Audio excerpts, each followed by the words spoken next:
മനുഷ്യരെ ആകട്ടെ, ബന്ധങ്ങളെ ആകട്ടെ, സൗഹൃദങ്ങളെ ആകട്ടെ, വസ്തുക്കളെ ആകട്ടെ, നിങ്ങളെ പിടിച്ചു വലിക്കുന്ന എന്തുണ്ടെങ്കിലും പ്രിയപ്പെട്ടവരെ കണ്ണും പൂട്ടി ഉപേക്ഷിക്കും. അവിടെ മുതൽ നിങ്ങൾക്ക് സമാധാനം കിട്ടിയതാണ്. നമ്മുടെ വീട്ടിലെ ആവശ്യമില്ലാത്തതെല്ലാം എടുത്ത് കളഞ്ഞ് ഐശ്വര്യത്തിന് നിറയ്ക്കുന്ന ഒരു സംസ്കാരം മലയാളിക്കുണ്ടായിരുന്നു.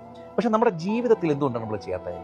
നമ്മൾ ഈ നെഗറ്റീവ് സാധനങ്ങളെ എടുത്തു മാറ്റി പോസിറ്റീവ് കൊണ്ടുവരുന്നതിന് പകരം നമ്മൾ എപ്പോഴും നെഗറ്റീവുകളെ തന്നെ ഇങ്ങനെ അടുക്കി ഇവിടെയും വെച്ചേക്കല്ലേ? അല്ലേ?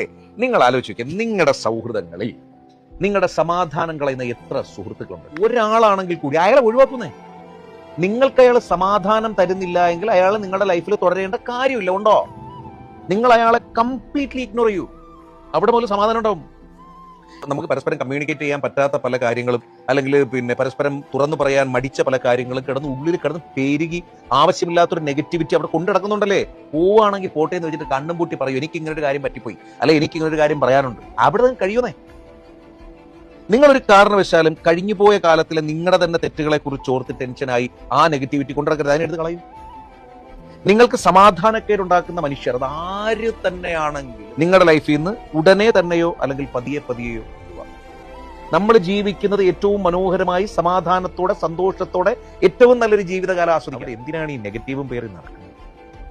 നിങ്ങളെ പിന്നോട്ടേക്ക് വലിക്കുന്ന, നിങ്ങളെ വല്ലാണ്ട് ഭാരം കൂട്ടുന്ന ബന്ധങ്ങൾ നിങ്ങൾക്ക് നല്ലതല്ല. പലരും ചോദിക്കാറുണ്ട്, എനിക്ക് അയാളെ വേണം, അല്ലെങ്കിൽ എനിക്ക് അവളെ വേണം. അവൾ പക്ഷെ ഭയങ്കര ഭാരമാണെന്ന് എനിക്കറിയാം, അവൾ എനിക്ക് നല്ലതല്ല എന്നറിയാം, അല്ലെങ്കിൽ അവൻ എനിക്ക് ശരിയല്ല എന്നറിയാം, പക്ഷെ എനിക്ക് അയാളെ വേണം. എന്റെ ഇപ്പൊ അതൊക്കെ തോന്നുന്നതാണ്.